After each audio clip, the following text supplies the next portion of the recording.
Hey guys, welcome back to the BuzWeaver channel. And in today's top stories, we started off with the focus.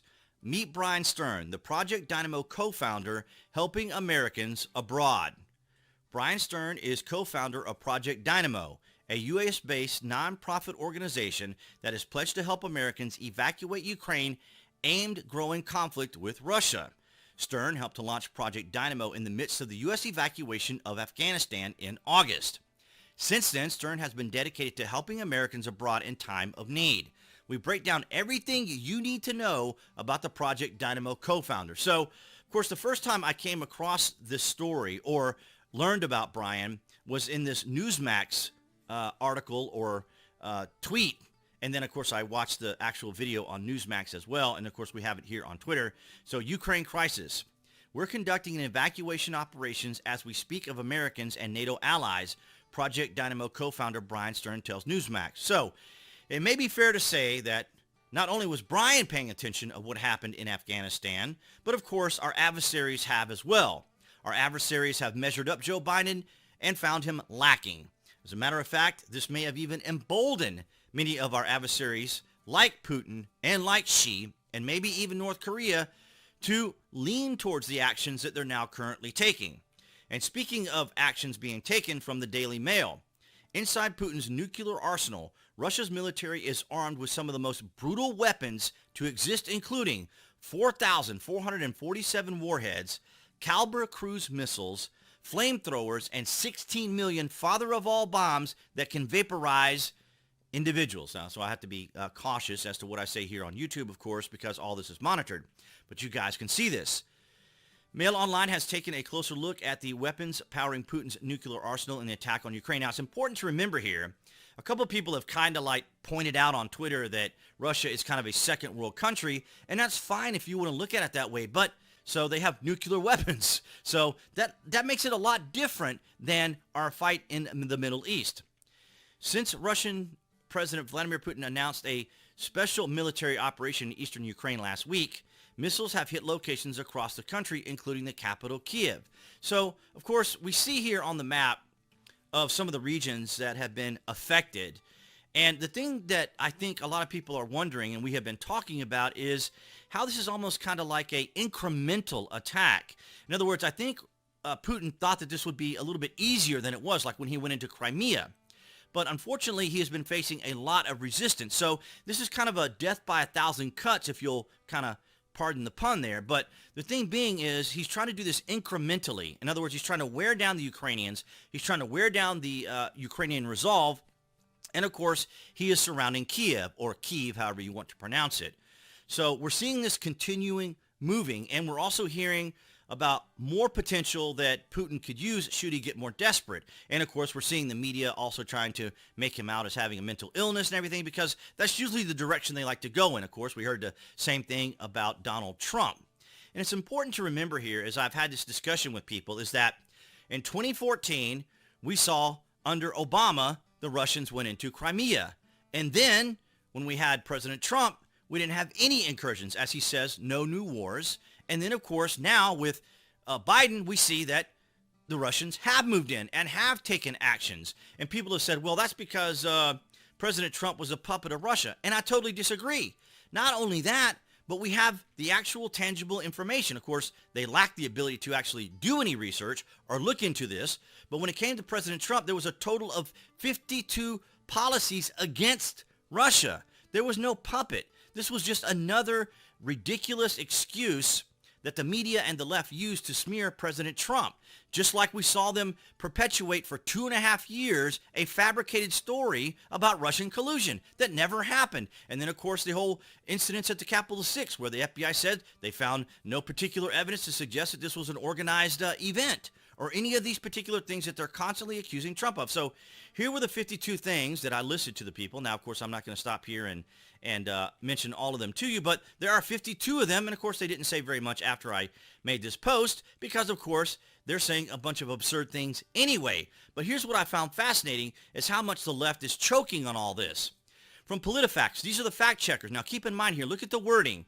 This is from Maria Bartiromo, and she says, we have we have doubled our oil imports from Russia in the last year. And then PolitiFact says, mostly false. The U.S. did not double oil imports from Russia in the last year. However, when you look here, it says the U.S. did double the amount of crude oil imported from Russia last year. Now, this is something that Tim Pool always likes to point out about the way they frame things. Now, it may well be that Maria said crude oil, right? But to be able to twist things around and to make it into the narrative that the left wanted, they had to make it oil, which is, all complete wordplay. And as I just mentioned, for 2.5 years, they perpetuated a lie. They perpetuated an idea that President Trump was involved in Russian collusion for 2.5 years. And we move on to some other very interesting examples. And I use this myself, particularly last night during the State of the Union. Donald Trump, Joe Biden has turned calm into chaos, competence into incompetence, stability into anarchy, and security into catastrophe. The Russian attack on Ukraine is appalling. It's an outrage and an atrocity that should never have been allowed to occur. Absolutely right. And you guys already know, we've covered this on the channel before right here, inflation. And then we have Dan Crenshaw right here. We import 595,000 barrels of oil per day from Russia. The Keystone XL pipeline would have produced 830,000 barrels per day. Relying on Russian oil is a choice, and it's a stupid one. But this is the one that Joe Biden made. He shut down the Keystone Pipeline, which is interesting because, as we mentioned in the Molly Ba article, it was the AFL-CIO that worked with him. And as soon as they helped him get elected, he shut down the Keystone Pipeline. So there was thousands of people that were not only angry about what happened, angry with their union, and angry with Joe Biden, they were also angry about the fact that they had to vote for him. Now, here's something very interesting. Now, speaking of the State of the Union, last night there was something also interesting from Kevin McCarthy. To the 13 American families who lost loved ones in Afghanistan in August, you deserve to be recognized by the president tonight. Americans, remember your sacrifice, and we are forever indebted to you. And that's absolutely correct. And as I just said earlier, the left's story and narrative is completely falling apart. And I wanted to show you this too. I found this absolutely amazing, how everything is turning around for the left. From Occupy Democrats, no civilian needs an AR-15, regardless of whatever mental gymnastics you do. You are a very special breed of stupid. Then we see how that didn't age very well because 6 years later, breaking. Ukraine's interior minister announces that 10,000 automatic rifles have been handed out to the civilians of Kiev as they prepare to fight tooth and nail to defend their homes against Putin's invasion. How about that? How amazing is that? It only took Russia invading Ukraine for the gun control activists to realize the significance and importance of individuals to be able to protect their homes, protect their properties, and protect their lives. So the narrative of all this is completely falling apart for everyone. And individuals that were also arguing with me about the fact that when I mentioned in 2014, we saw Russia go into Crimea.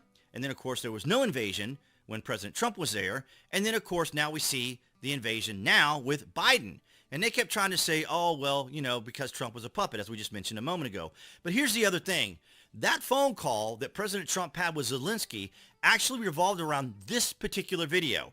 If you guys aren't familiar with it, it was a very viral video back in the day of Biden basically engaged in an illegal quid pro quo where he says if Russia didn't, or if the particular attorney that was looking into Burisma wasn't fired, then he would not give the money to Russia or Ukraine. So here we see Donald Trump was lambasted over a phone call to Vladimir Zelensky. Ukraine establishment appointed vote by mail President Joe Biden engaged in an illegal quid pro quo. You're not getting the $1 billion. Vladimir Putin sees Ukraine as a puppet of the West. So you see here that Joe Biden can go on video in his own words, in his own voice, and demonstrate that he's able to do these sorts of illegal quid pro quos or have these very questionable conversations, and nothing happens to him. Why? Because the media, the establishment, the Democrats circle the wagons around Joe Biden and protect him and make sure that he's safe.